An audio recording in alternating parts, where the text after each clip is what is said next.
asesmen Bapak Ibu?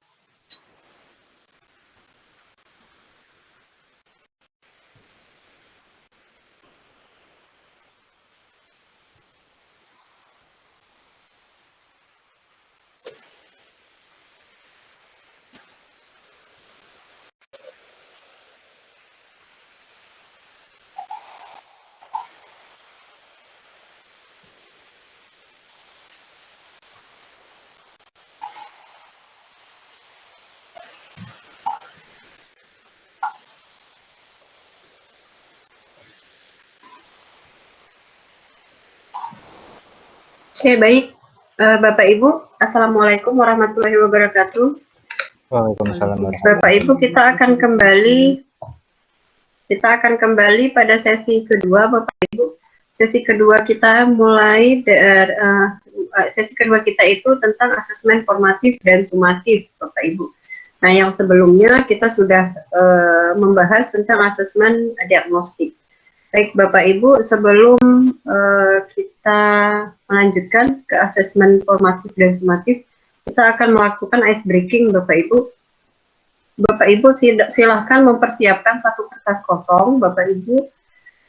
Kemudian Bapak Ibu silahkan menyalakan kameranya.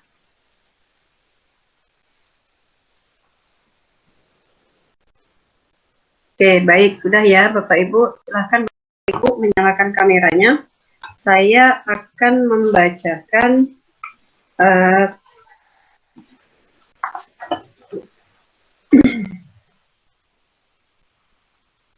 Oke, Bapak Ibu akan menggambar ya, Bapak Ibu akan menggambar sesuai dengan aba-aba ya, arahan dari saya, sesuai dengan arahan dari saya. Bapak Ibu menggambar sesuai dengan arahan yang saya sampaikan. Oke, silakan Bapak Ibu untuk menyalakan kameranya. Oke, Bapak Ibu, sudah ya, sudah selesai? Sudah ada kertas kosongnya ya? Oke, sudah ada kertasnya, sudah ada pulpennya atau pensil boleh, ya. Spidol juga boleh, Bapak Ibu.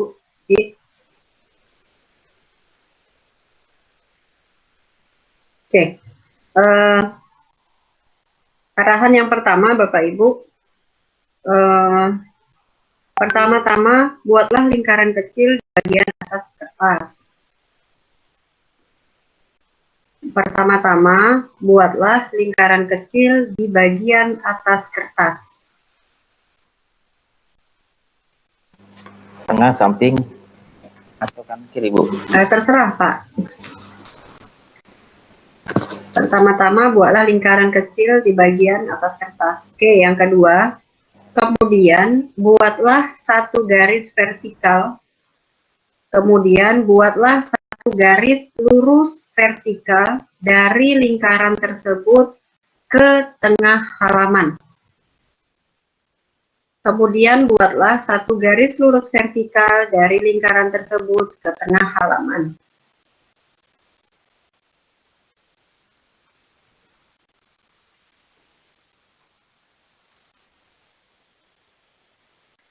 Lalu buatlah dua garis yang dipisahkan oleh garis vertikal tadi mengarah ke bagian bawah kertas.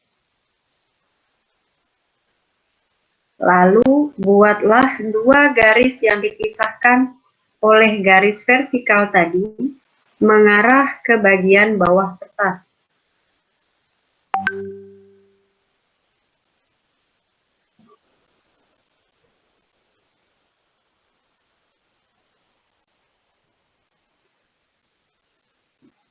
Pada akhir garis yang bercabang dari lingkaran,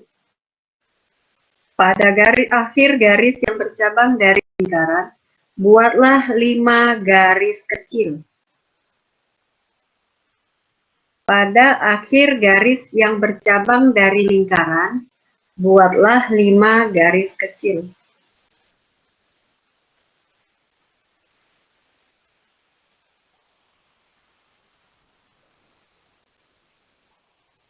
Kemudian pada akhir garis yang bercabang dari garis vertikal, buatlah lingkaran kecil.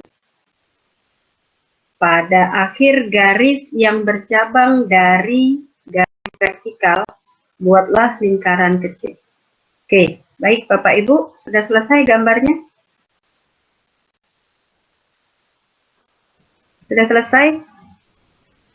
Oke, kalau sudah selesai, silakan Bapak Ibu menampilkan pada kameranya.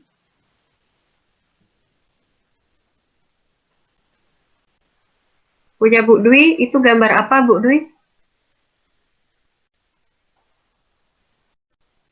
Tidak terlihat. Bu Mas Diana. Oke, Pak Kusnandar. Oke, Pak Dik-Dik sudah. Pak Suhadak belum terlihat. Bu Yuni mana Bu Yuni gambarnya? Ya tadi ketinggalan Bu, ke belakang Bu. Oh ketinggalan. Oke, silahkan Bu Yuni sudah ya. Pak Marlon. Bu Riri mana Bu Riri?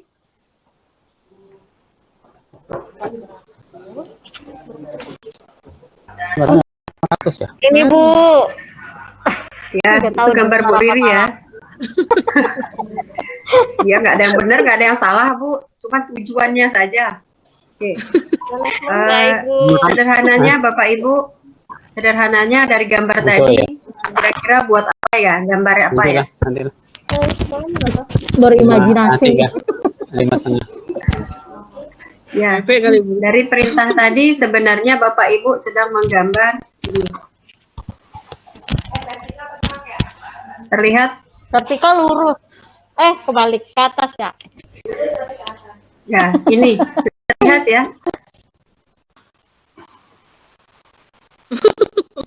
Nah, sederhananya seperti ini Bapak Ibu. Nah, menggambar orang begitu ya. Nah, apa yang bisa kita pahami ya Bapak Ibu? Ya, apa yang bisa kita ambil dari tahapan ini, dari arahan yang sudah disampaikan. Nah, apabila arahannya kurang jelas begitu ya, arahannya kan tadi Pak Kus nanya, Bu lingkarannya dari atas, dari samping, dari tengah atau dari kiri. Nah, semua kita itu mempunyai imajinasi dan kreativitas kita masing-masing Bapak Ibu. Jadi di saat disuruh menggambar, buatlah lingkaran kecil di bagian atas kertas. Kita tinggal berkreasi saja, mau di pojok, mau di tengah, atau mau di mana begitu ya.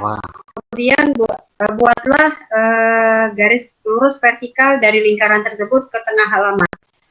Karena kita kalau buat lingkarannya di pojok, berarti kita imajinasi kita ke tengahnya, berarti kita harus menarik, ini vertikal nih, vertikal itu kan lurus ya.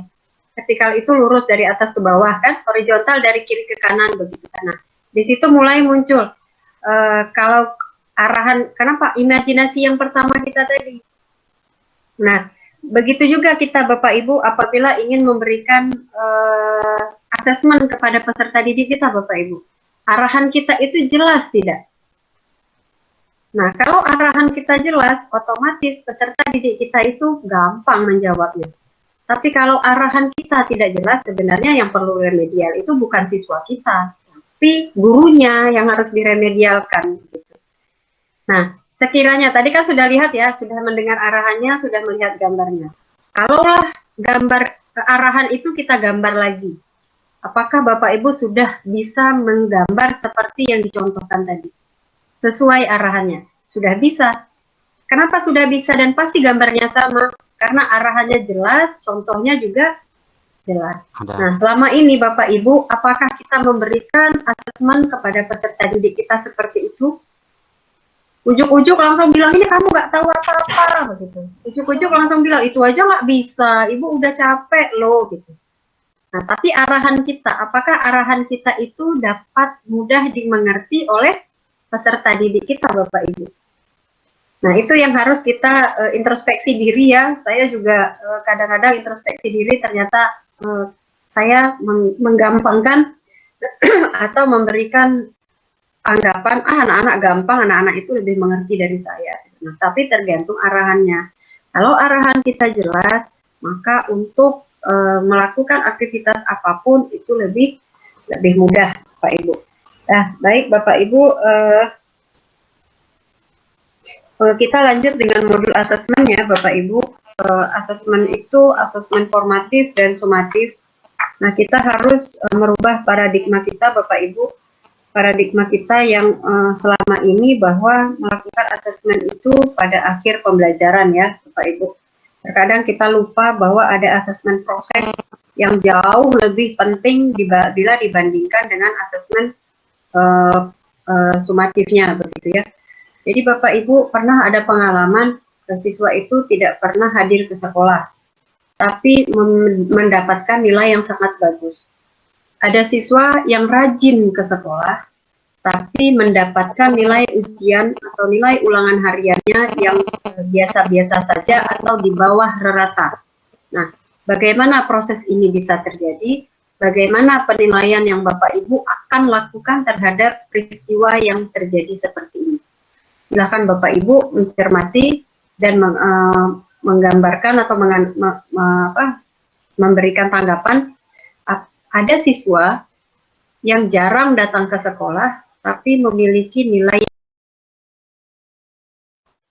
Yang kedua, ada siswa yang sering hadir ke sekolah, rajin hadir ke sekolah, tapi memiliki nilai yang terkadang di bawah batas normal, di bawah batas kalau sekarang KKM lah, di bawah batas KKM. Nah, bagaimana tanggapan Ibu apabila hal ini terjadi pada kelas yang Bapak Ibu ampu?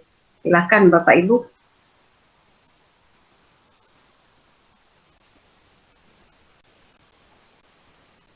Oke, silakan Bu Desi sudah raise hand. Silakan Bu Desi.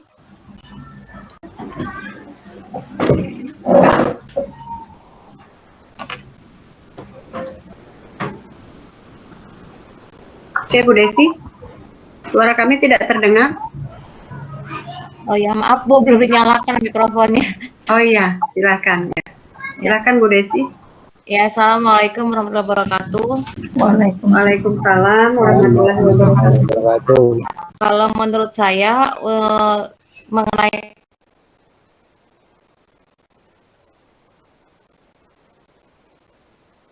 tidak ikut pembelajaran tetapi nilainya bisa bagus, tetapi ada yang rajin tetapi nilainya rendah atau bahkan biasa saja gitu kan ya, nilainya di bawah dari yang pertama. Kalau menurut saya yang pertama mungkin langkah yang pertama itu adalah bertanya kepada siswa, yang tidak rajin tetapi nilainya tinggi, karena untuk mengetahui bagaimana gaya belajarnya dia, karena terkadang gaya belajar itu kan juga mempengaruhi sesuai dengan kesukaannya masing-masing.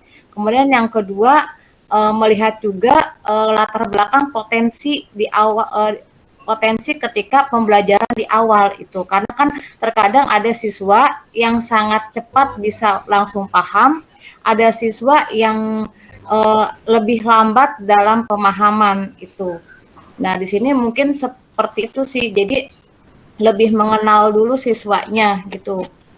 Karena perbedaan dari situ sehingga akan perbedaan penerimaan. Jadi kalau yang tingkat kognitifnya cepat, ya dia walaupun tidak rajin, dia langsung nyambung apa yang disampaikan dalam kegiatan pembelajaran. Tetapi ketika siswa yang memiliki kemampuan kognitifnya pas-pasan atau di bawah, mungkin untuk menangkap pembelajaran itu butuh tahap demi tahap, itu dari yang mulai sederhana sampai ke yang lebih kompleks itu. Makanya mungkin di sini ketika untuk memberikan penilaian akhir ya, kita tidak bisa mengacu ke dalam satu penilaian saja, yaitu dari hasil belajar tadi yang bersifat kognitif, karena kita harus melihat dari sisi yang lainnya, seperti yang tadi yang rajin tapi nilainya minim, itu kan berarti dia mempunyai potensi yang lebih, bahwa dia ada rasa ada karakter yang bekerja kerasnya, pantang menyerahnya gitu. Jadi mungkin kita menghargai di situnya, kemudian tidak lelah untuk memotivasi, memberikan semangat kepada anak tersebut, karena di satu sisi anak tersebut memiliki kognitif yang lemah, tetapi di sisi lain dia mungkin memiliki keterampilan yang lain. Itu saja sih Bu Rina kalau menurut saya. Terima kasih. Wassalamualaikum warahmatullahi wabarakatuh. Waalaikumsalam warahmatullahi wabarakatuh. Terima kasih Bu Desi. Silakan Pak Suhadat, sudah raise hand. Oke Bu, terima kasih. Assalamualaikum warahmatullahi Waalaikumsalam. Ada dua kasus. Ada yang rajin tapi nilainya kurang, ada yang kurang rajin tapi nilainya bagus. Jadi kesimpulannya yang rajin nilainya kurang berarti prosesnya bagus tapi kognitifnya berkurang. Kemudian yang kedua yaitu yang kurang rajin itu berarti kognitifnya bagus, terbalik ya. Yang rajin berarti nilai prosesnya bagus, kognitifnya kurang. Kemudian yang tidak rajin, kognitifnya bagus, prosesnya kurang. Nah, sekarang kembali lagi kepada pertanyaan apa yang diberikan kepada anak tersebut. Pertanyaannya itu sejenis esai, tantangan, atau multiple choice pilihan ganda. Nah, ini harus kita lihat juga, karena yang namanya pilihan ganda itu boleh dikata itu bisa untung-untungan. Nah, untung-untungan dalam pemahaman itu, anak yang tidak tahu pun kalau menjawabnya itu pas benar, A, B, C, D, E-nya itu bisa bagus. Dan itu pengalaman itu terjadi pada saat ujian nasional dulu. Karena dinilai itu mengacu kepada kognitif saja, sehingga anak yang ibarat kata dikatakan tugas sehari-hariannya itu kurang serius, bacanya sedikit, kemudian tuh kadang-kadang dia nggak turut, begitu ujian nasional cara pilihan ganda nilainya pun bagus. Karena ada faktor nasib lah, katakan feeling lah, kata anak itu kan, ya seperti itu. Jadi kalau menurut pendapat saya tergantung ini apa itu namanya pertanyaan yang diberikan bentuknya seperti apa. Nah, tindakan yang harus kita lakukan, kita menanya kepada yang tadi itu sama dengan punya Bu Desi, kita dekati. Yang kurang rajin, kita tanya kenapa terjadi. Yang kita tanya itu yang jadi sorotan itu yang tidak rajinnya kan gitu. Apa permasalahannya?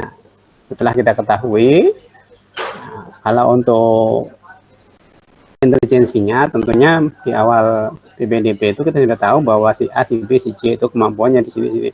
Tetapi tidak ada anak yang tidak pintar, semua anak pintar. Cuman, nah gitu aja Bapak Ibu ya. Ada yang pintar itu dia mampu mengalahkan kemalasan, hambatan dan segala macamnya. Ada yang kurang pintar, dikatakan kurang ya sebenarnya nggak bisa kan. Nah, itu anak yang tidak mampu mengalahkan kemalasan.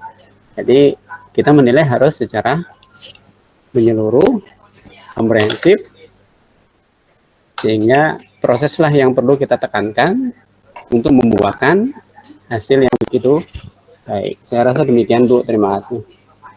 Ya, terima kasih Pak Suhadat. Silakan Pak Didik, sudah raise hand. Pak Didik, silakan. Ya Bu.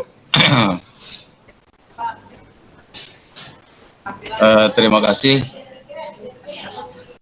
Saya coba ulang dulu pertanyaan Ibu, takut salah. Jadi ada siswa yang rajin sekolah gitu Bu ya. Rajin hadir Pak, rajin hadir ke sekolah. Rajin hadir ke sekolah ya Bu ya. Ya. Nah, nilainya rendah. Sementara ada yang malas hadir ke sekolah, nilainya tinggi gitu. Jarang hadir ke sekolah, tapi nilai hasilnya itu tinggi nilainya. Oke, nah ini mungkin Coba contohkan tuh Pak. Iya, begini Bu, Bapak-bapak, Ibu-ibu. Ini bidangnya Pak Didik seperti ini, kesiswaan. Iya. Kenapa Bu? Jadi rajin hadir ke sekolah itu belum berarti rajin belajar. Malas. Ya, tapi dia masuk kelas nih Pak. Iya. Kemudian juga jarang datang ke sekolah juga bukan berarti dia malas belajar. Terlebih lagi dengan kondisi daring ini, ya otomatis semuanya juga nggak datang ke sekolah. Walaupun mungkin sekolah dalam arti lain. Masih normal Pak, masih normal Pak. Ya, eh, ini kan kasuistik ya, artinya idealnya mah rajin pangkal pandai, malas pangkal bodoh lah kira-kira itu. Jadi ini kan kasuistik nih, artinya di Ya, luar ya kasuistik. Nah, jadi mungkin saya memahaminya eh, rajin hadir ke sekolah itu bukan berarti dia punya metode yang baik dalam belajarnya. Sementara yang mungkin jarang hadir ke sekolah, dia punya metode atau cara belajar yang terbaik yang dia sudah temukan. Saya mengalami beberapa siswa yang seperti itu, Bu, ya, karena mungkin tuntutan dia harus meniti karir di luar sekolah. Tapi emang anaknya cerdas, dia jarang ke sekolah. Sampai di sekolah itu di rapat dulu para kepala sekolah dengan guru pengajar dan guru BK-nya. Pada prinsipnya semuanya mengizinkan, jadi dia paling jarang ke sekolah. Tapi tuntutan karir dia itu tetap dia mengikuti jadwal belajar sesuai dengan jadwal teman-temannya di sekolah. Hanya dia tanpa bimbingan bapak dan ibu guru secara langsung. Nah, kemudian dalam kasus lain bisa juga mungkin bahwa siswa itu juga ada yang daya tangkapnya cepat, ada yang daya tangkapnya lambat. Jadi yang rajin hadir ke sekolah ya kalau daya tangkapnya lambat, kita butuh bersabar, mungkin harus mengulang 2 atau 3 kali menyampaikan materi kepada siswa tersebut. Nah, kaitannya dengan kondisi yang tidak normal ini juga demikian, Bu.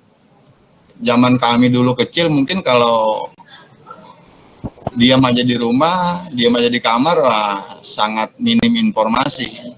Anak-anak kita sekarang diam di rumah, diam di kamar, dia bisa keliling dunia, Bu, Bapak ya. Jadi lihat kita kan nggak ngerti juga gaya dan cara belajar dominan pada anak ini, atau dia sudah menemukan gaya belajar seperti apa. Mungkin saya tidak menanggapi kepada solusi karena ini memang faktanya juga suka terjadi walaupun ini kasuistik lah, kekecualian. Mungkin itu tanggapan saya, Bu Rina dan Bapak Ibu. Mohon maaf kalau ada yang kurang berkenan. Terima kasih. ya, terima kasih Pak Dik-Dik. Tadi Bu Yuni sudah raise hand, silakan Bu Yuni.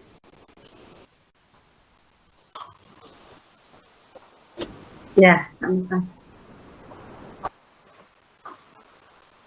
Ya,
Waalaikumsalam warahmatullahi wabarakatuh. Terima kasih Bu Yuni untuk tanggapannya. Terima kasih Bapak Ibu untuk tanggapannya. Baik Bapak Ibu, kita akan melihat ya, kita akan melihat sebenarnya ya, sebenarnya asesmen formatif dan sumatif itu seperti apa ya, begitu. Nah, yang pertama sekali Bapak Ibu, tujuan kita untuk asesmen untuk kegiatan asesmen kita, untuk sinkronus asesmen kita pada hari ini adalah untuk mengetahui Bapak Ibu, untuk merefleksi.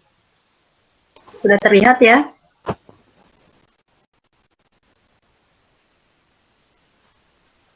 Nah, baik, sesi terakhir ini Bapak Ibu, kita untuk merefleksi pembelajaran yang didapat setelah merancang asesmen formatif dan sumatif Bapak Ibu. Bapak Ibu pada kegiatan asinkronus kemarin sudah menyusun ya asesmen formatif dan sumatif selain dengan menyusun perangkat ajar modul. Nah, kemudian melakukan moderasi dalam asesmen, melakukan penilaian ya untuk moderasi Bapak Ibu. Nah, kemudian Bapak Ibu selanjutnya adalah Bapak Ibu yang kita agendakan pada hari ini Bapak Ibu pembahasan tugas rancangan asesmen formatif dan sumatif. Kemudian praktek moderasi dalam asesmen Bapak Ibu. Nah, kita akan presentasi sebenarnya ya Bapak Ibu ya. Kita akan presentasi tugas pada asinkronus asesmen kemarin. Nah, Bapak Ibu silahkan siapa yang akan menampilkan tugas asesmennya. Nah, kan kemarin Bapak Ibu sudah menyusun asesmen formatif dan sumatif. Nah, penyusunannya yang seperti apa? Coba kita lihat dulu. Nanti kita berikan tanggapan, kita diskusikan bersama. Apakah memang asesmen yang Bapak Ibu susun itu sudah sesuai dengan prinsipnya? Silahkan Bapak Ibu, siapa yang akan mempresentasikan?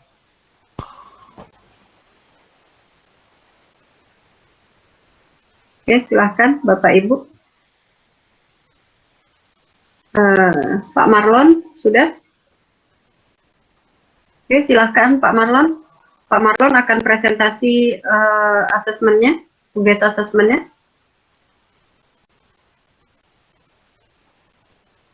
Pak Marlon mendengar suara kami?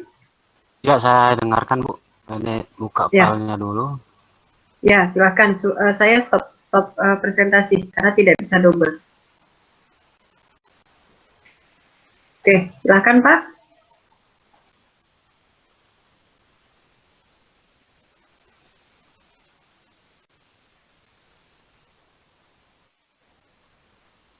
Baik Bapak Ibu, sembari kita menunggu Pak Marlon presentasi tugas tentang asesmennya. Penilaian proses itu sangat penting ya Bapak Ibu. Penilaian proses itu sangat penting. Tadi sudah disampaikan oleh Bapak Ibu, apabila ada dua kasus yang berbeda, bagaimana sistem kita memberikan penilaian. Jadi tetap Bapak Ibu, penilaian proses itu sangat diperlukan. Kenapa? Karena nanti tidak ada keadilan ya, rasanya ya tidak adil siswa yang jarang ke sekolah tapi nilainya lebih tinggi bila dibandingkan siswa yang rajin ke sekolah.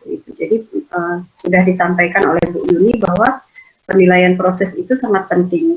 Mungkin selama ini kita hanya mengacu pada penilaian formatif dan sumatif saja, sedangkan penilaian prosesnya penilaian prosesnya itu kita abaikan, gitu ya. Oke, silakan Pak Marlon. Ya Bu. Ini modul ajarnya. Ini yang modul ajar ya. Kita yang asesmen saja dulu kok, Pak. Ya Bu. Karena kemarin asesmennya sekalian di dalam sini Bu.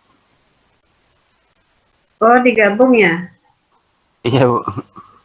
Oh, nanti Bapak silakan pisah Pak, karena upload modul ajar dengan upload asesmen itu beda Pak. Iya Bu, kemarin memang tidak saya pisahkan Bu. Ya, nanti silakan Bapak pisahkan. Baik, silakan Pak. Baik, Bu. Nah, baik Bapak Ibu, saya di sini mencoba menampilkan hasil yang saya buat. Di sini tujuan saya adalah supaya saya dapat direvisi dan diberi masukan oleh rekan-rekan sekalian. Itu tujuan saya yang utama. Mungkin nanti banyak di sini kelemahan atau kekurangan, saya tidak malu. Tapi di hari berikutnya atau di waktu yang akan datang, saya akan menjadikan itu sebagai perbaikan.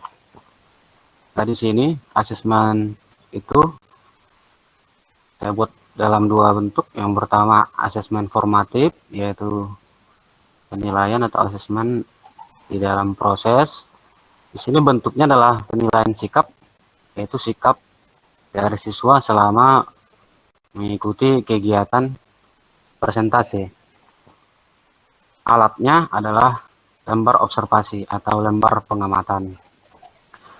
Nah, di sini yang dinilai adalah aspek perilaku yang meliputi kriteria yang pertama, BS bekerja sama, kemudian JJ jujur, TJ tanggung jawab, kemudian DS disiplin kaitannya dengan tak tepat waktu. Kemudian di sini ada MM menguasai masalah. Nah, jadi nanti dari pengamatan selama kegiatan presentasi di kelas ataupun secara daring, tatap muka virtual, sikap ataupun performance mereka akan dinilai. Kemudian yang kedua, di sini bentuk asesmen sumatif saya buat yang agak simpel saja, yaitu asesmen dalam bentuk kuis pertanyaan. Kemudian nanti di sini ada dibuat petunjuk soal dan langsung ke perumusan soal. Ini saya perlihatkan skor maksimal yang didapat tiap siswa. Itu Bu, kira-kira yang bisa saya tampilkan, bisa Bapak Ibu semua lihat. Dua asesmen sederhana yang saya buat tadi malam. Pada kesempatan ini saya minta masukan dari Bapak Ibu atau Ibu fasilitator. Demikian, terima kasih. Ya, terima kasih Pak Marlon. Bapak Ibu ada yang akan menanggapi Bapak Ibu dari presentasinya Pak Marlon? Silahkan Bapak Ibu menanggapi dari tugas asesmen yang disampaikan oleh Pak Marlon.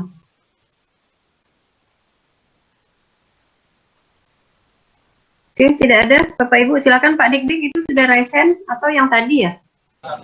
Pak Dik-Dik? Ya Bu, ya Bu. Ya, Pak Dik-Dik raise hand yang sekarang atau yang tadi? Yang tadi, tapi sekarang pun juga ada mau saya tanyakan. Oh ya, Silakan, silakan. Pak. Ya, silakan. Baik, silakan Pak. Ya. Itu standarnya bagaimana ya Pak Marlon untuk penilaian sikap, tapi dalam bentuk kuantitatif Pak. Itu Pak. Terima kasih. Ya. Baik Pak, penilaian sikap tetapi dalam bentuk kuantitatif atau skor dalam rank nilai. Memang di sini belum saya tampilkan rank nilai, klasifikasi nilai tersebut ya, mana yang rendah, cukup, baik, dan sangat baik. Namun seperti biasa dalam penilaian kita, rank nilai itu kita ambil seperti pedoman biasa ya, dengan KKM yang disepakati di mata pelajaran kita. Contoh, sekarang KKM di kelas 11 yang kami gunakan di sekolah itu adalah 64, maka nilai di bawah 64 itu tidak lulus. Atau untuk kita mau membagi klasifikasi kelasnya A, B, C, D, E, maka nanti KKM itu kita kurangi dengan 100. Kalau 64, 100 dikurangi 64 itu 36. 36 kita bagi ke dalam 5 kelas, berarti 7 ya. maka nanti 64 ke 70, maka itu adalah nilai C. Kemudian 71 ke 77 nilai B. Ke atasnya kemudian nilai A. Dan di bawahnya, di bawah 64 sampai dengan 64 dikurang 7, 58 ya. 8, maka itu adalah nilai D. Dan di bawah itu adalah nilai E. Mungkin begitu Pak atas pertanyaannya tadi. Jadi mengapa di sini penilaiannya kualitatif atau dari aspek perilaku tetapi dimuat di dalam kuantitatif nilai. Begitu Pak. Ya, terima kasih Pak. Terima kasih Pak. Ya, terima kasih Pak Marlon, Pak Dik-Dik. Silakan Bapak Ibu yang lain yang ingin menanggapi. Oke, baik Bapak Ibu, yang perlu kami ingatkan adalah kita menyusun asesmen itu untuk di kurikulum sekolah penggerak Bapak Ibu. Nah, kita meluruskan sedikit ya. Jadi kita tidak menyusun asesmen itu untuk yang lalu. Nah, kalau seperti ini seolah-olah Pak Marlon mengambil yang lalu ya, Pak Marlon, maaf ya Pak Marlon ya. Iya Bu. Jadi kita menyusun asesmen itu adalah menyusun asesmen formatif dan sumatifnya itu adalah yang untuk yang kurikulum sekolah penggerak begitu Bapak Ibu. Jadi yang seperti apa yang disusun yang berdasarkan kan ada ininya ya, ada formatnya ya di LMS Bapak Ibu ya. Bapak Ibu ada melihat format asesmen di LMS? Belum melihat Bu kemarin. Oh, tapi kan ada ininya ya, ada misalkan contoh formatif itu seperti apa, sumatif itu seperti apa, begitu. Tidak ada ya?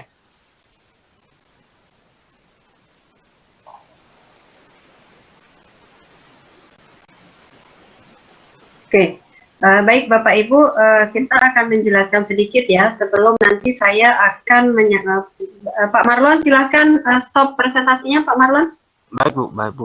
Kita, ya terima kasih. Kita akan membahas sedikit Bapak Ibu tentang sebenarnya asesmen itu seperti apa arahannya. Nah, kita merubah paradigma lama Bapak ya. Paradigma lama itu yaitu paradigma yang lama itu bahwa penekanan asesmen itu adalah pada asesmen of learning-nya Pak. Jadi nanti ada as, ada for, ada of, ada for, ada as. Nah, kita yang kita lakukan apa Bapak Ibu? Nah, yang kita lakukan itu adalah asesmen untuk menghasilkan nilai begitu ya. Kita nilai akhir saja yang kita lihat. Nah, tapi tidak nilai proses Bapak Ibu. Untuk dalam nilai proses ini tidak kita munculkan. Nah, kalau pada kondisi sekarang itu asesmen formatif dan sumatif ini yang kita utamakan. Nah, yang proses itu kita abaikan Bapak Ibu. Nah, tapi yang harapan kita nanti untuk kurikulum sekolah penggerak Bapak Ibu, proses yang kita utamakan. Yang harapannya nanti supaya penilaian proses itu jauh lebih baik dibanding nanti daripada proses daripada untuk formatif dan sumatifnya. Nah, kenapa? Untuk mengetahui, untuk melihat kemampuan peserta didik, Bapak Ibu. Jadi tidak melulu nilai itu 70, itu dapat nilai KKM tinggi, gitu ya. Nanti dia KKM-nya 64, dapat anak nilainya 80, berarti dia nilainya yang bagus. Tapi yang kita utamakan itu adalah penilaian prosesnya, Bapak Ibu. Kalau penilaian prosesnya bagus, ya kita harapkan bahwa penilaian akhirnya juga nanti akan bagus begitu. Tapi ada beberapa guru yang memang sudah mengutamakan penilaian proses. Kenapa pas ujian sumatif dia tidak hadir karena sakit? Berarti nilainya itu sudah mencukupi dari penilaian proses, Bapak Ibu. Nah, kemudian penekanan pada asesmen formatif, Bapak Ibu. Nah, asesmen formatif itu, asesmen sumatif itu, Bapak Ibu, itu sebelum ya. Nah, ini ada proporsinya. Yang paling banyak itu adalah di saat kapan? pada saat untuk apa formatif itu. Nah, yang paling penting itu Bapak Ibu, pada kurikulum ini guru diharapkan memberikan proporsi lebih banyak pada pelaksanaan asesmen formatif daripada menitikberatkan orientasi pada sumatif. Nah, kemudian harapannya ini akan mendukung proses penanaman kesadaran bahwa proses lebih penting daripada sebatas hasil akhir. Kenapa? Karena kalau dia tidak hadir, tapi nilainya 90, dengan anak yang mengikuti proses yang lebih bagus nilainya 70. Bagus mana? Ya bisa jadi di saat nilai akhirnya nanti, formatifnya itu nilainya lebih tinggi, ya dia belajar betul-betul. Penilaian prosesnya ada tidak? Tidak ada. Jadi dia harus lebih utama itu adalah penilaian prosesnya. Jadi pada penilaian proses Bapak Ibu. Kalau di sini pada kurikulum ini guru diharapkan memberikan pada kurikulum ini guru diharapkan memberikan proporsi lebih banyak pada pelaksanaan asesmen formatif daripada menitik beratkan orientasi pada asesmen sumatif. Nah, kita lihat Bapak Ibu, mengapa keseimbangan asesmen formatif dan sumatif itu penting? Nah, untuk mengubah paradigma belajar yang menitik beratkan pada nilai menjadi belajar yang menitik beratkan pada proses, Bapak Ibu. Jadi, jika ketergantungan pada asesmen sumatif masih terjadi dengan umpan balik yang sedikit, maka dapat menghambat proses murid untuk mengalami pengetahuan. Kenapa? Ujung-ujungnya itu tadi, kita dengan proyek, kemudian kita harus memberikan feedback kepada peserta didik kita. Nah, feedbacknya apa Bapak Ibu? Nah, ada feedbacknya. Nah, ada 10 prinsip pemberian umpan balik ini menurut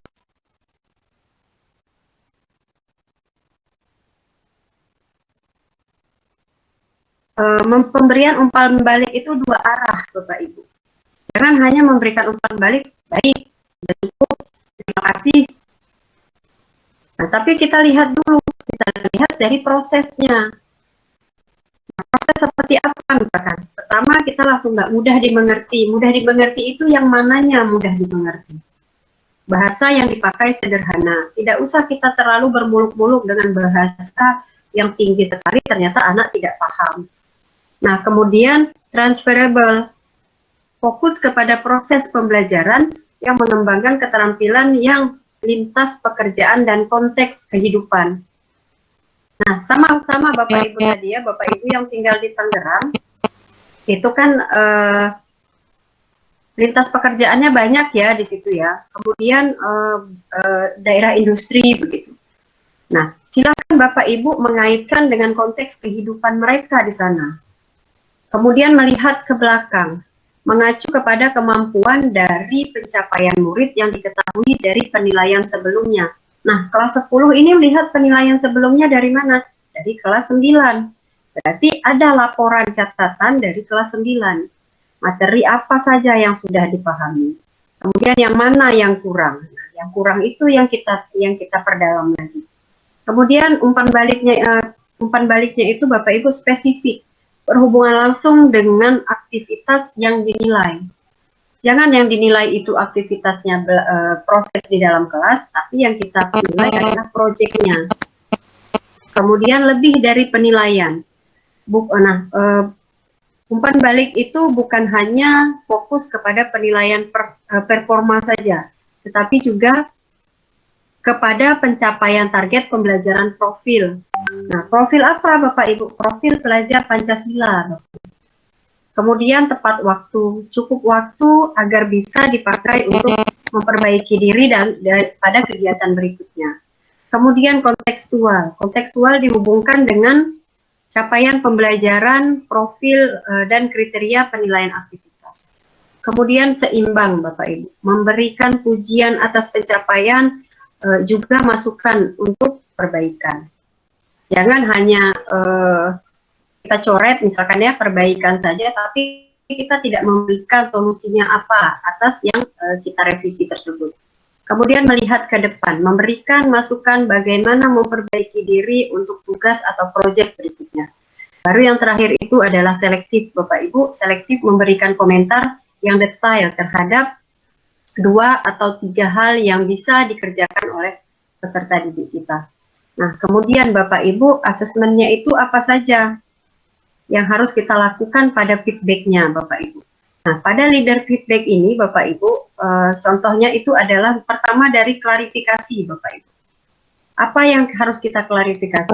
Apa yang harus kita berikan penilaian? Kemudian apa yang bagian mana yang harus kita berikan perhatian? Kemudian saran kita apa Bapak Ibu? Baru kemudian apresiasinya. Jadi silakan Bapak Ibu memberikan apresiasi. Tidak jarang dari guru itu, tidak jarang sekali, sulit untuk memberikan apresiasi kepada peserta didiknya. Nah, sulit sekali memberikan pujian kepada peserta didiknya. Nah, begitu Bapak Ibu. Nah, kemudian Bapak Ibu, nah, apa tantangan yang Bapak Ibu hadapi dalam merancang asesmen formatif dan sumatif? Kemudian, apa pembelajaran yang didapat dalam membuat asesmen formatif dan sumatif dalam modul ajar? Setelah melihat hasil karya kelompok lain, pembelajaran apa yang Bapak Ibu dapatkan? Kemudian, apakah Bapak Ibu mempunyai saran yang bisa dibagi untuk merancang asesmen formatif dan sumatif? Ini Bapak Ibu tidak saya tampilkan. Nah, kutipan hasil rancangan asesmen. Kenapa tidak saya tampilkan Bapak Ibu? Karena memang yang saya lihat tadi malam, mungkin selepas yang saya lihat itu Bapak Ibu ada upload tugas tentang asesmennya. Yang saya lihat itu masih banyak yang harus disempurnakan begitu ya untuk penilaian formatif dan sumatifnya. Begitu. Nah, mungkin ini tidak menjadi acuan utama ya Bapak Ibu, tidak menjadi acuan utama. Ada tugas kemarin juga kami tugas pelatihan. Tugas pelatihan itu tentang asesmen juga Bapak Ibu.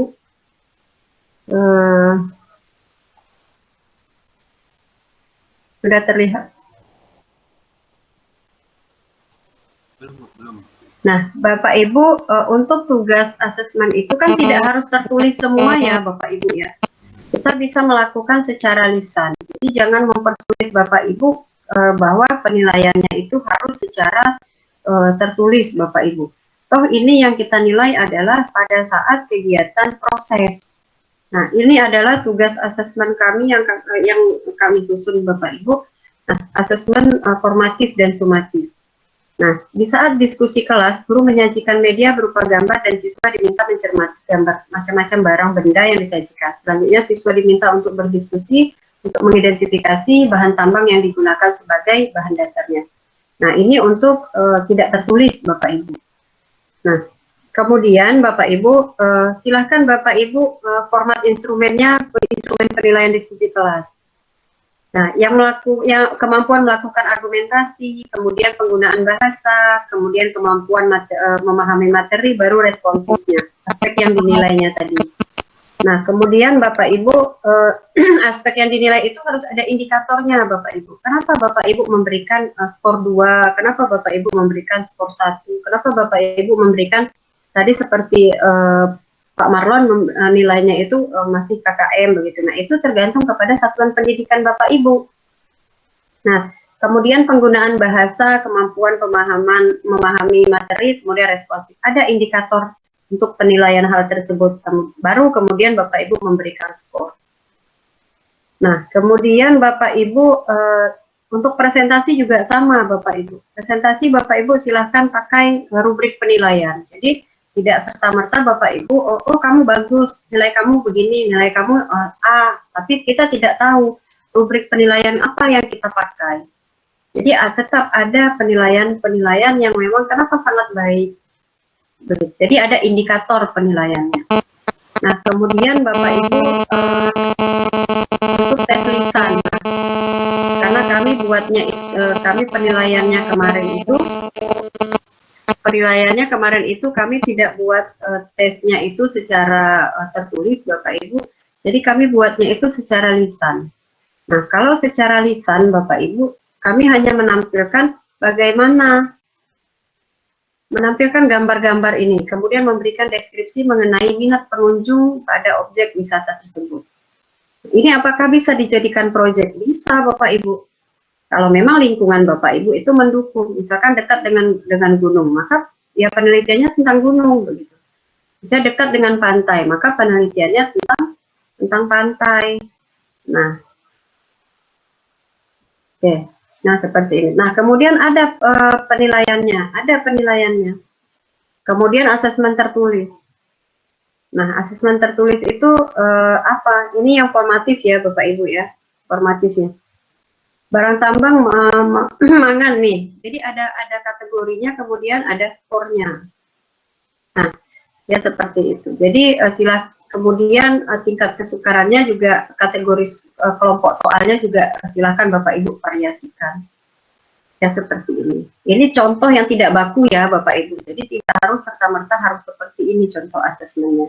Tapi yang kami buat seperti ini. Jadi ada yang lisan, ada yang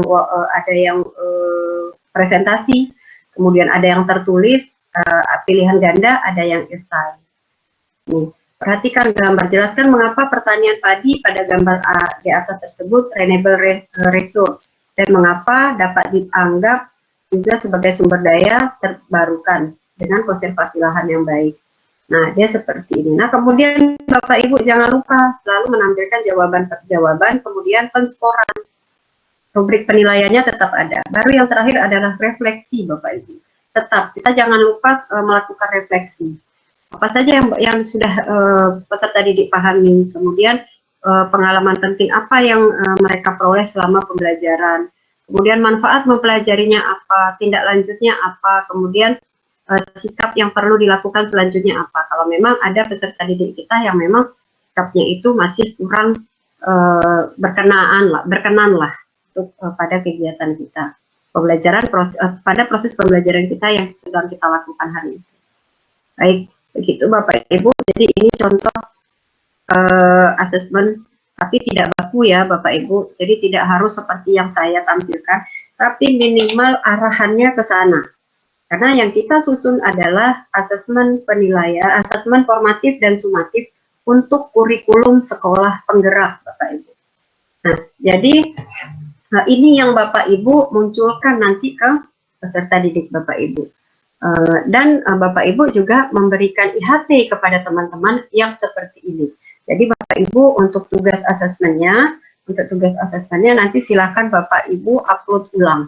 Jadi saya akan menunggu karena ada rubrik penilaian yang harus saya isikan untuk modul ajar dan untuk asesmen. Jadi ada dua modul yang berbeda, ada dua tugas yang berbeda, nanti Bapak Ibu silahkan upload ulang. Ya, terima kasih Bapak Ibu. Nah, kemudian Bapak Ibu, kita akan ke moderasi Bapak Ibu. Nah, sebentar kita akan ke moderasi.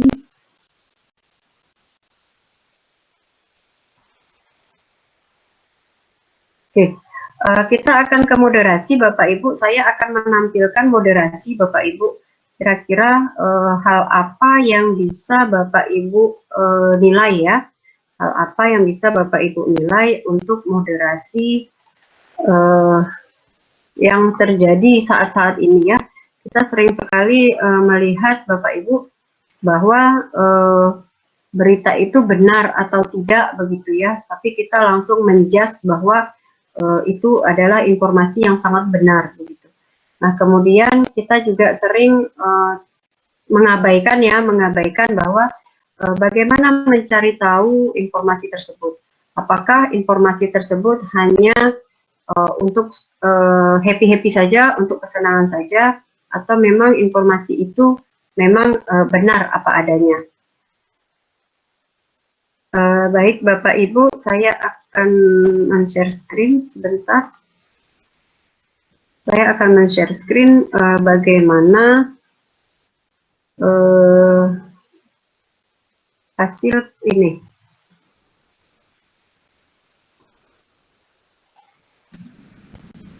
Oke. Bapak Ibu silahkan mengamati, ini adalah tugas seolah-olah tugas siswa kita ya Bapak Ibu ya.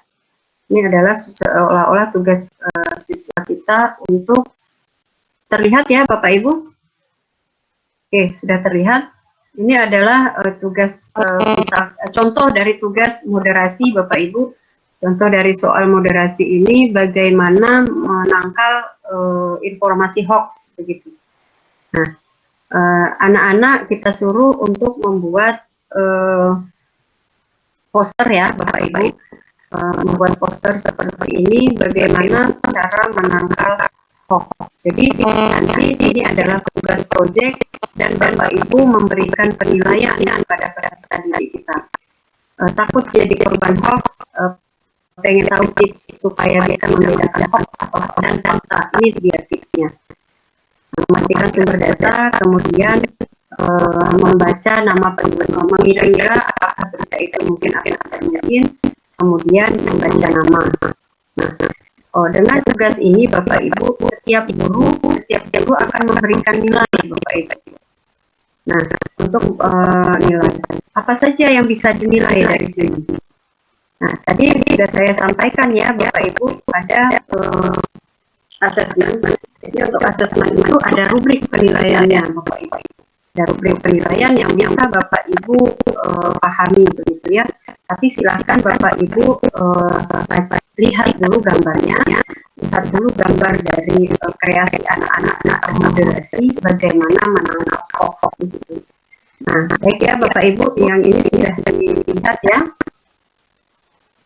Nah, yang keempat, melihat kinerja berita tersebut, terkadang karena berita tersebut tidak sesuai dengan waktu kejadian. Oke, saya akan stop share screen yang ini, saya akan memberikan share screen yang lainnya, Bapak Ibu.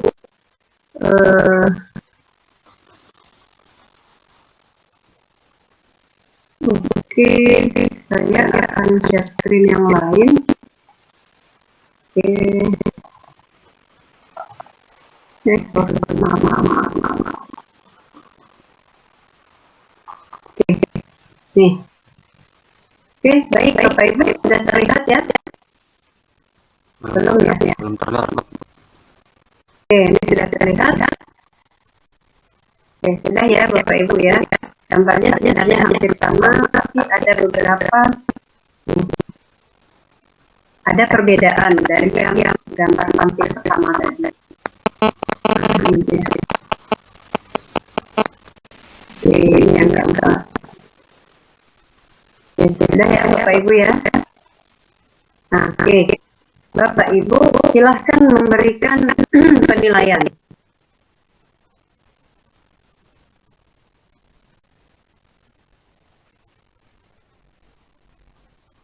Oke, paham ya Bapak Ibu ya. Bapak Ibu silahkan memberikan penilaian terhadap dua tugas dari yang saya tampilkan tadi. Sebenarnya ada 3, tapi tidak usah semua saya tampilkan karena juga nanti membingungkan Bapak Ibu. Jadi ini 2 saja yang saya tampilkan. 2 gambar. Nah, silahkan Bapak Ibu diskusi sejenak ya, tidak usah sampai 20 menit. Silahkan Bapak Ibu diskusi bagaimana cara terlihat ya Bapak Ibu. Oke, silakan Bapak Ibu diskusi tentang moderasi yang tadi ya. Setelah itu mari diskusi melakukan moderasi sehingga tercapai standar yang sama. Oke, sehingga maaf Pak, itu sepertinya di Pak Marlon ya. Oke, sudah saya mengganggu pendengaran agak sakit telinganya. Maaf. Baik Bapak Ibu, setelah itu mari Bapak Ibu berdiskusi melakukan moderasi sehingga tercapai standar yang sama dalam memberikan penilaian.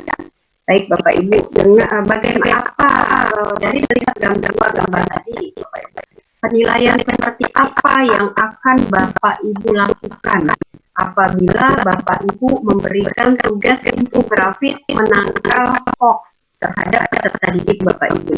Kira-kira langkah apa saja yang akan Bapak Ibu ambil untuk penilaian? Silahkan Bapak Ibu diskusikan.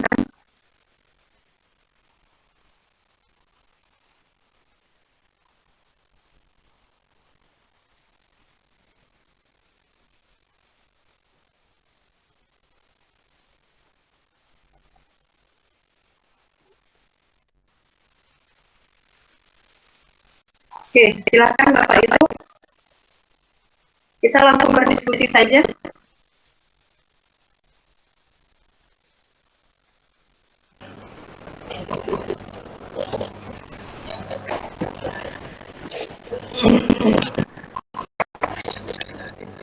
Silakan Bapak Ibu, Pak Suhada sudah, silakan.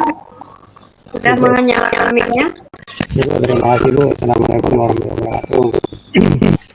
Selamat siang teman-teman. Semuanya, mudah-mudahan kita sehat semua ya. Sebagaimana yang disampaikan oleh Bu Ina tadi, bahwa di zaman di era sekarang itu memang untuk menentukan berita itu benar atau bohong itu sebenarnya Bu, itu kelemahan kita untuk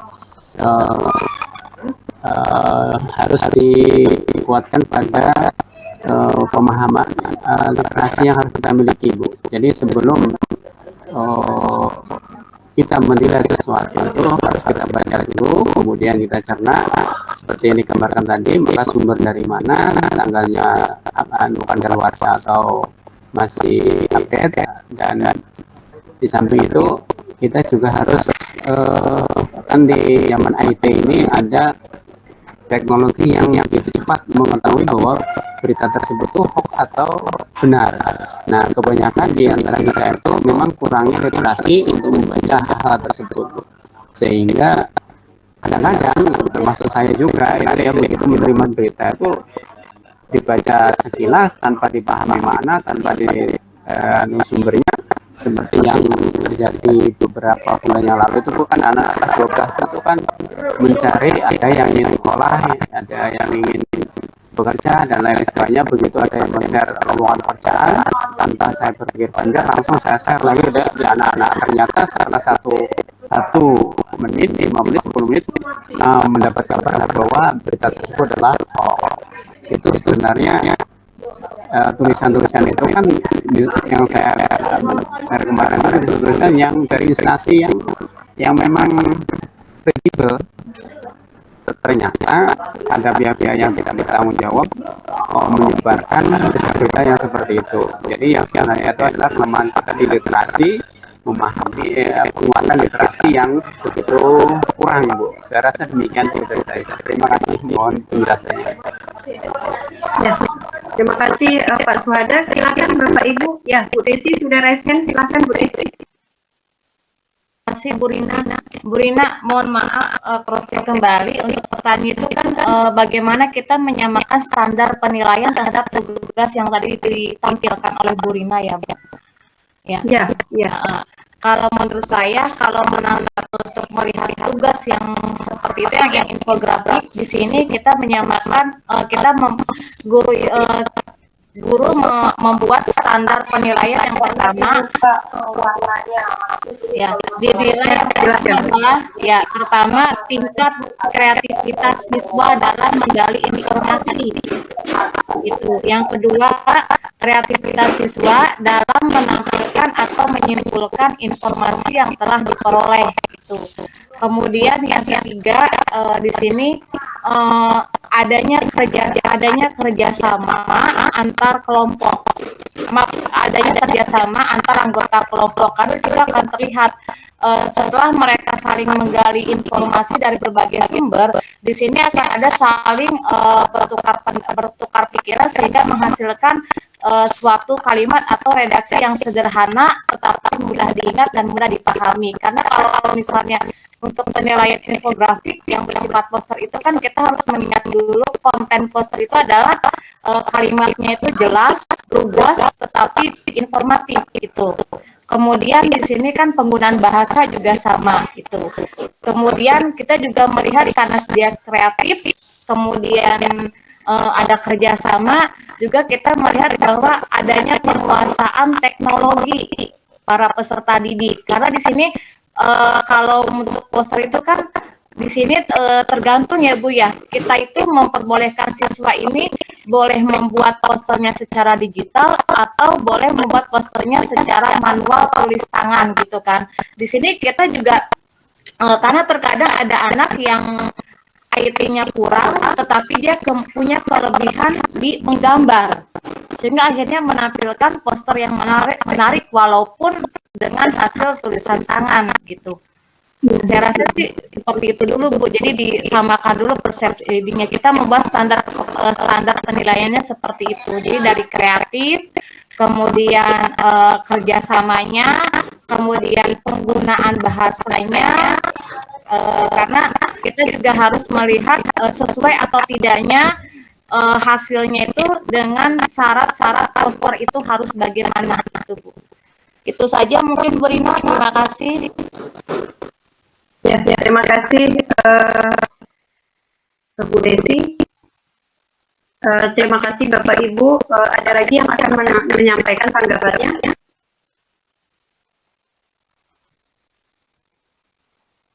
Oke, baik Bapak Ibu. Sebenarnya yang kita utamakan itu apa Bapak Ibu? Di setiap penilaian. Nah, yang di setiap penilaian yang kita utamakan itu adalah Bapak Ibu rubrik penilaian. Tadi kan sudah saya sampaikan bahwa tidak ada penilaian itu yang ujuk-ujuknya menilai gitu ya. Ujug-ujuknya udah ada nilai 90. Ujuk-ujuknya sudah ada nilai amat baik.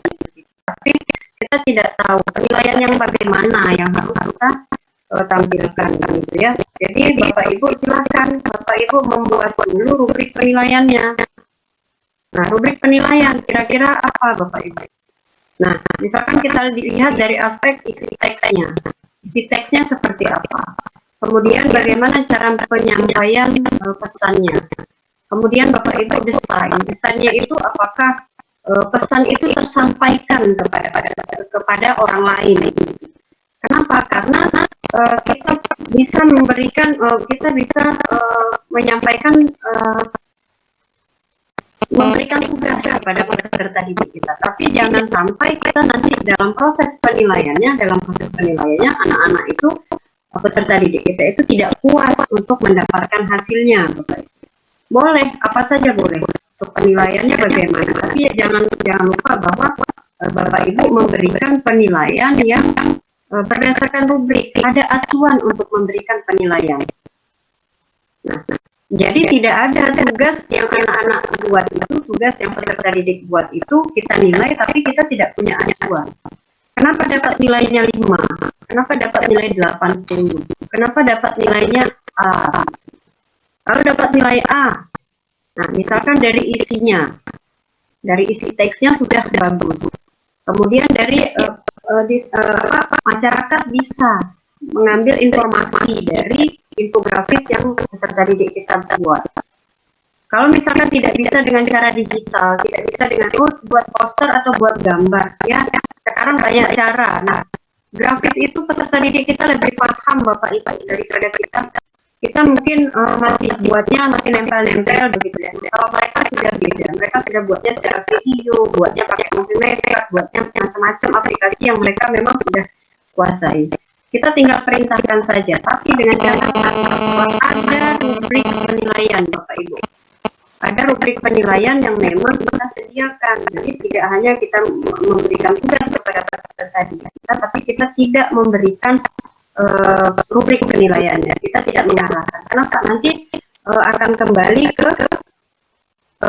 kembali kemari Bapak Ibu. Nah, akan kembali bagaimana cara memberikan umpan balik.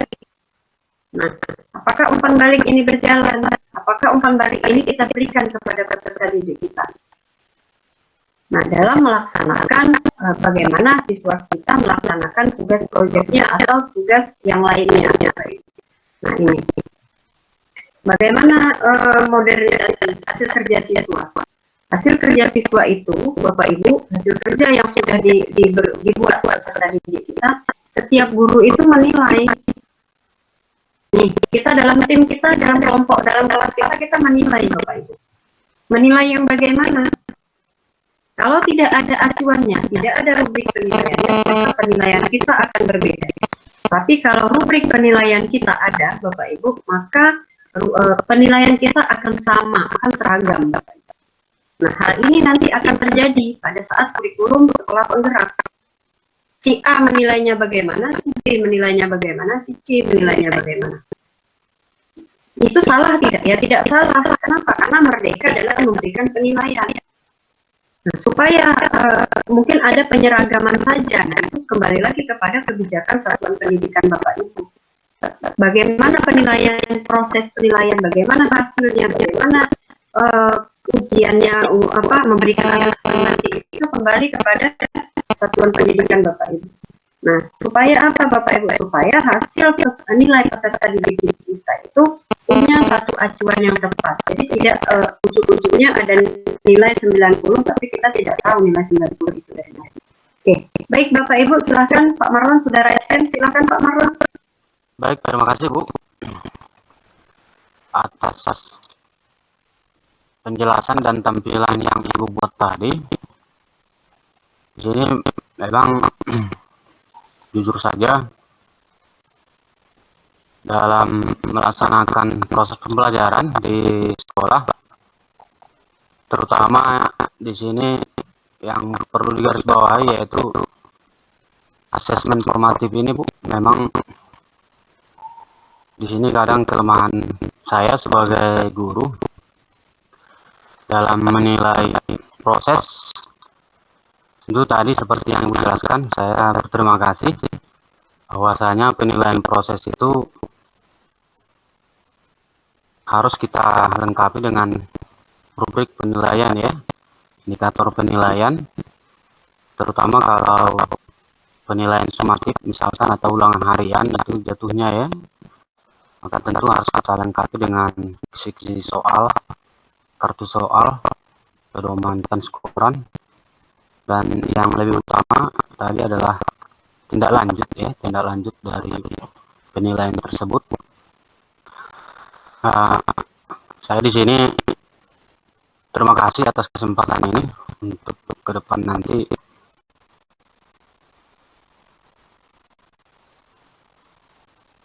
saya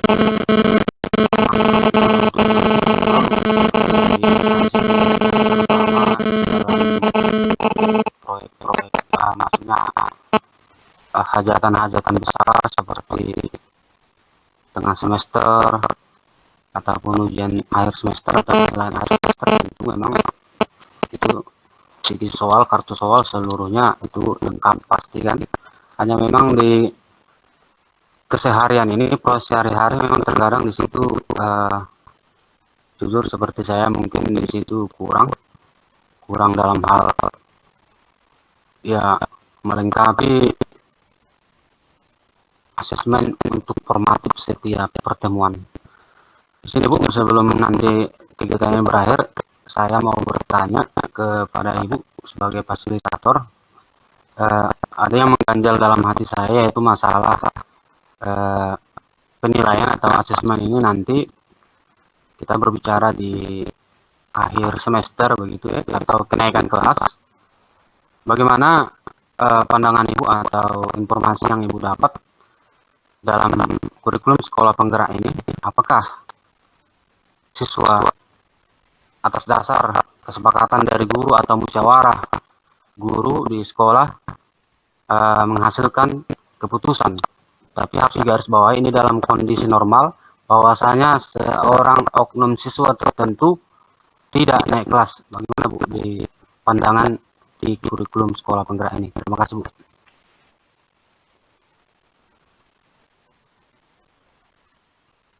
Terima kasih Pak Marlon. Bapak Ibu ada yang memberikan tanggapan? Pak Kusnandar mungkin, Pak Yudi.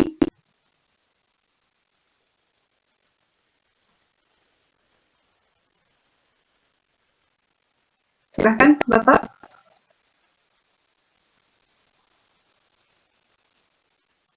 Bu Riri mungkin akan memberikan tanggapannya.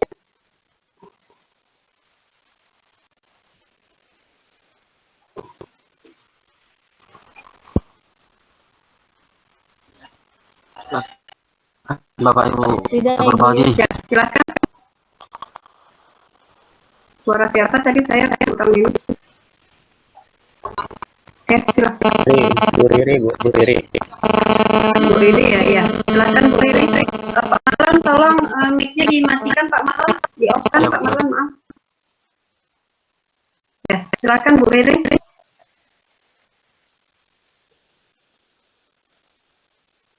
Oke, tidak ada yang memberikan tanggapan ya. Oke, baik Bapak Ibu. Untuk raport Bapak Ibu, untuk raport itu masih belum ada kesepakatan secara detail ya Bapak Ibu ya.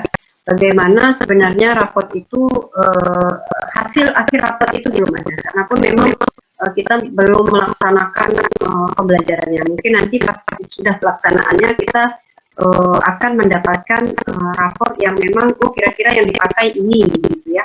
Sedangkan untuk keseragaman penilaian juga belum Bapak Ibu. Jadi memang kita masih menunggu karena memang ini masih digarap terus ya. Ini masih diperbaiki terus, kemudian disempurnakan terus supaya nanti pada Juli, Agustus mungkin ini sudah bisa dipakai Bapak Ibu, sudah bisa digunakan. Tapi yang sudah bisa menjadi acuan kita itu adalah CP Bapak Ibu. Karena dari CP itu kita akan menyusun ATP, dari ATP kita akan menyusun modul. Jadi yang paling kita butuhkan itu baru ketiga poin ini Bapak Ibu. Jadi untuk raport, untuk yang lainnya itu masih menyusul Bapak Ibu. Jadi memang yang perlu dengan segera kita susun itu adalah tentang itu tadi, tentang CP, ATP, kemudian modul ajar. Begitu saja informasi yang baru kami dapatkan Pak Marlon. Terima kasih Bapak Ibu atas kesempatannya, atas kehadirannya pada hari ini. Aktivitas hari ini kita berjalan lancar, walaupun masih ada kendala beberapa teman-teman ada yang tidak bisa masuk. Bapak Ibu silakan nanti mengupload tugasnya Bapak Ibu, tugas-tugas yang masih belum terkumpulkan, karena nanti Bapak Ibu jangan sampai di hari terakhir, di hari akhir itu LMS sudah tertutup, Bapak Ibu masih mengirimkan tugasnya. Jadi saya juga nanti memeriksa dan memberikan penilaian, jadinya tidak dengan segera begitu ya. Yang kasihan nanti Mas Kris, karena Mas Kris yang akan mengumpulkan semua nilai dari Bapak Ibu. Nah, kemudian Bapak Ibu untuk sesi besok Bapak Ibu kita akan memulai dengan pada kegiatan sinkronus kita besok, kita akan membahas tentang kurikulum operasional sekolah Bapak Ibu. Nah, untuk kurikulum sekolah operasional sekolah Bapak Ibu sudah bisa melihat mulai dari kegiatan asinkronus hari ini Bapak Ibu. Baik, kita ucapkan alhamdulillah Bapak Ibu, kegiatan kita pada hari ke-7 sudah mulai di penghujung-penghujung hari, penghujung hari kegiatan kita. Walaupun kegiatan kita yang sangat banyak sekali, kita harus berbagi waktu. Bapak Ibu juga silakan manajemen waktunya sebaik-baiknya sehingga kesehatan tetap terjaga, pekerjaan yang lain juga bisa dilaksanakan tanpa ada hambatan dan kendala. Baik Bapak Ibu, untuk akhir sesi kita pada hari ini, kita berdoa menurut agama dan kepercayaan kita masing-masing. Mudah-mudahan kegiatan kita untuk kegiatan selanjutnya berjalan lancar dan sesuai harapan kita. Berdoa, dipersilahkan.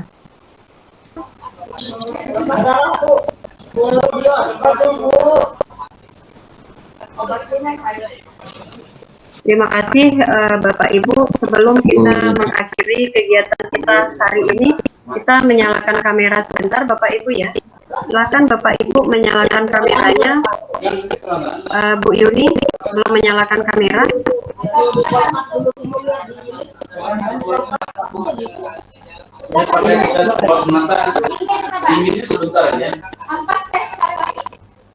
Oke, silakan Bapak Ibu menyalakan kameranya. Kita salam, kita pakai jempol 2 saja ya. Oke, Bapak Ibu silakan semua menghadap kamera. Oke, 1, 2, 3. Oke, sebentar Bapak Ibu. Saya dari tadi lupa ngambil fotonya. Oke, satu lagi Bapak Ibu silakan Bapak Ibu senyum semangat. Senyum semangat sekolah penggerak Bapak Ibu. Terima kasih Bapak Ibu atas partisipasi dan perhatiannya untuk kegiatan kita hari ini. Mudah-mudahan kita selalu diberikan kesehatan, keselamatan untuk melaksanakan kegiatan kita yang lainnya. Sampai jumpa, sampai bertemu esok hari. Mudah-mudahan sehat, salam semangat. Assalamualaikum warahmatullahi wabarakatuh. Salam selamat siang, salam sejahtera untuk kita semua. Terima kasih Bu Rina. Selamat siang. Ya, sama-sama. Terima kasih Bapak Ibu, makasih. Ya, silakan Pus ya. Anda silakan. Yang minta modulnya Bu Rina sama materi untuk kita pelajari. Oh ya, setuju Pak. Kalau Setuju. materi, Pak, kalau materi itu sudah ada di LMS Bapak Ibu. Silakan Udah Bapak ada. Ibu. Ya, silakan Bapak Ibu download. Nah, sudah ada di situ. Silakan Bapak Ibu download di LMS-nya. Nah, kalau contoh modul ajarnya nanti akan saya kirimkan di grup ya, Bapak. Terima kasih Bu. Ya, terima kasih sama-sama. Ya, Asesmennya kalian Bu. yang asesmennya ya. Ya Bu, Ya, asesmen nanti sekalian, Bu. akan nanti akan saya kirimkan Bu. Nah, terima kasih Bapak Ibu untuk hari ini saya lab duluan ya karena harus ke sekolah lagi. Terima kasih. Ya, ya, Bu. Assalamualaikum warahmatullahi wabarakatuh.